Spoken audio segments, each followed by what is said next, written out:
Revelation 12. The woman, the child, and the dragon.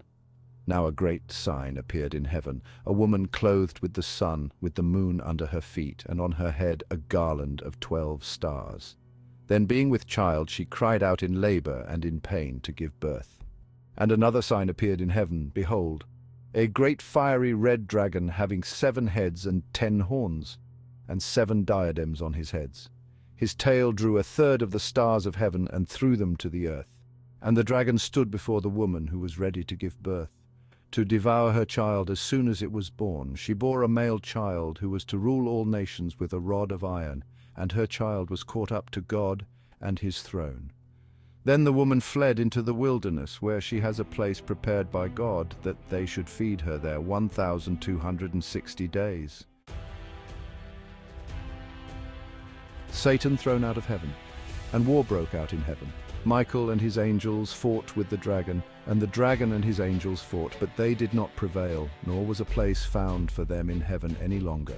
So the great dragon was cast out, that serpent of old, called the devil and Satan, who deceives the whole world. He was cast to the earth, and his angels were cast out with him. Then I heard a loud voice saying in heaven, "Now salvation and strength and the kingdom of our God and the power of his Christ have come. For the accuser of our brethren, who accused them before our God day and night, has been cast down. And they overcame him by the blood of the Lamb and by the word of their testimony, and they did not love their lives to the death. Therefore rejoice, O heavens, and you who dwell in them. Woe to the inhabitants of the earth and the sea, for the devil has come down to you, having great wrath, because he knows that he has a short time." The woman persecuted. Now when the dragon saw that he had been cast to the earth, he persecuted the woman who gave birth to the male child. But the woman was given 2 wings of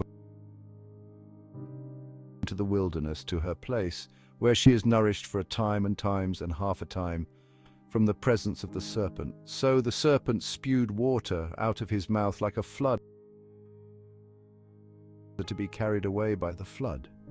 But the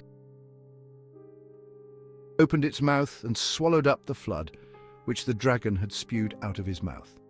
And the dragon was enraged with the woman, and he went to make war with the rest of her offspring, who keep the commandments of God and have the testimony of Jesus Christ.